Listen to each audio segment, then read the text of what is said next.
to either list a gas or not list a gas. You didn't jump through enough hoops to list an endangered species, and we're going to assume that if you don't, it is actually causing global warming and the whole planet's going to, burn up and die despite the snowstorms in Washington, D.C.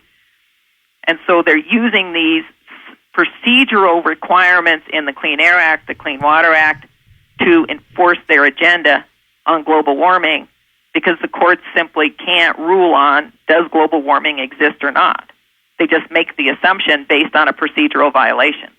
If the EPA was doing its job, they would have banned fluoride from being dumped into the water supply going to human consumption a long time ago. Now that we found out it's a neurotoxin. So there's something amiss with some of these groups that are not doing their job. How does the Clean Air Act relate to what either you're involved in or the Western Legacy Alliance is involved in?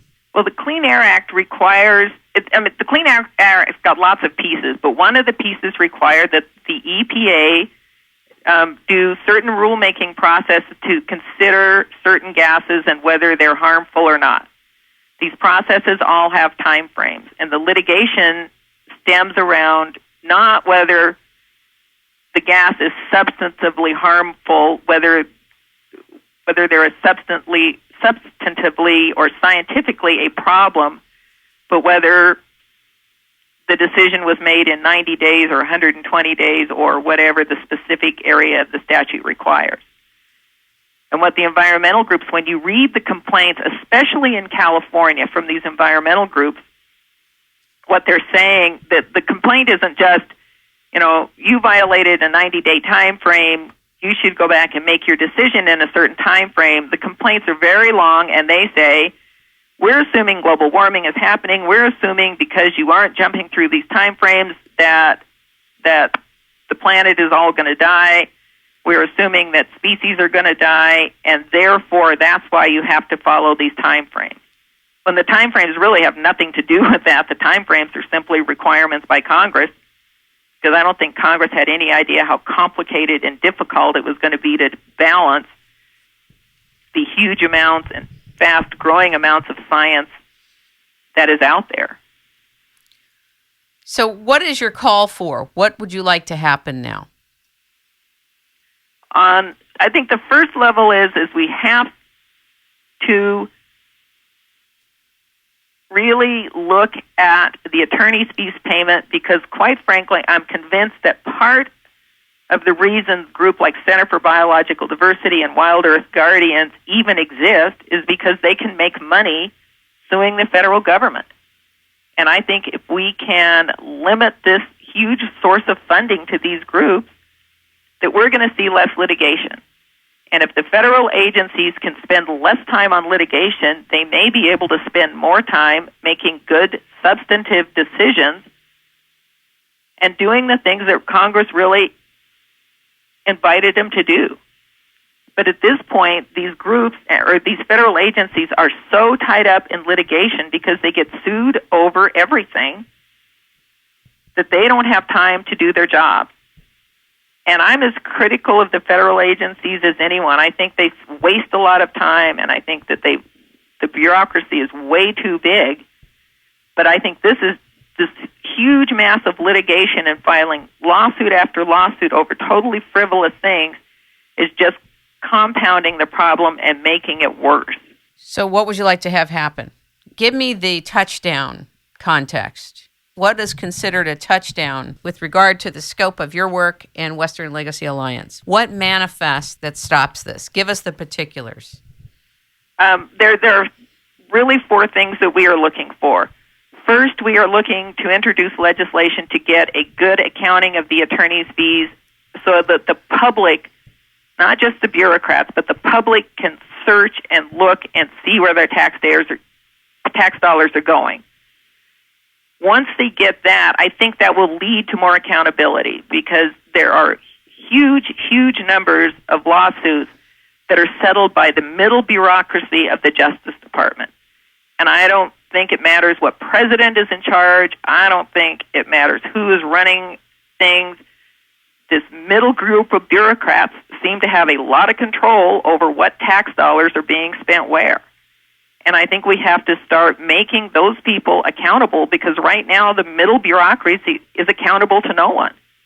They work for the federal government forever. They get their paycheck no matter what happens, and they are making decisions that I don't think they have a right to make.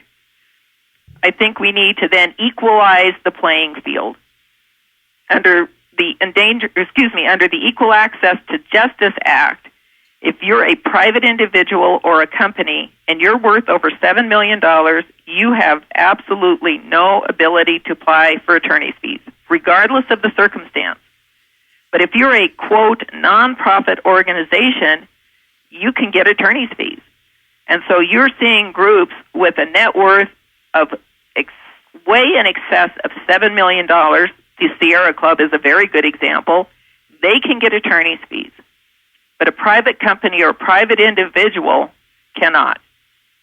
And I think that we need to level that playing field so that either all private individuals can apply for this money and they have the equal opportunity to get this money, or that you stop the federal government from simply settling with, quote, nonprofit groups, even though their net worth is far in excess of $7 million. The last thing I think they need to look at is we really need to look at the attorney's fees paid. I can guarantee you there are very, very impossibly few attorneys in this world that can charge a client $650 an hour, and a client would pay that amount. I'm in California a lot, and I can tell you that in the entertainment business, that the top entertainment attorneys here for the motion picture industry do get that. But that's the only attorneys I've ever met that get that kind of money. But they're working for for-profit individuals. I'm talking about, quote, nonprofit law firms, right, who are charging nonprofit groups.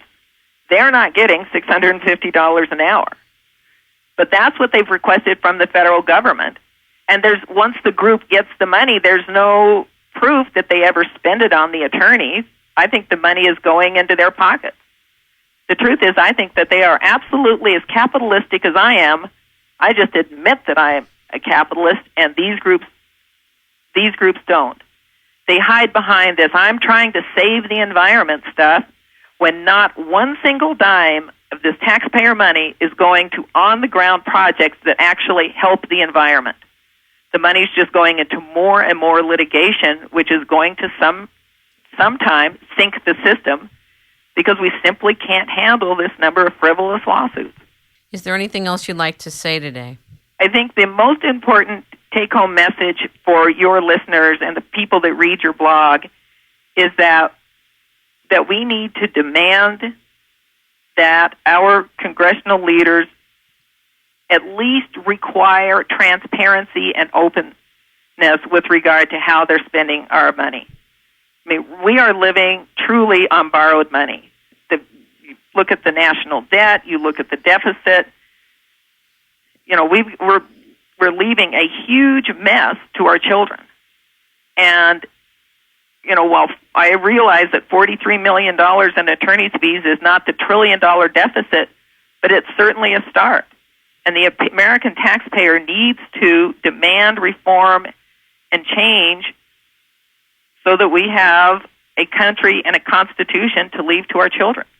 Ladies and gentlemen, we have been talking with Karen Bud Phelan of Bud Phelan Law Offices, budphelan.com, and also a participant in Western Legacy Alliance at westernlegacyaLliance.org. Karen Bud Phelan, I want to thank you for taking time out of your life to investigate this and look at how to make the system and the processes better to help more people. And we hope that you will come back and talk to us again with any new findings or statutes or important communications to the public. Thank you so much. Thank you very much.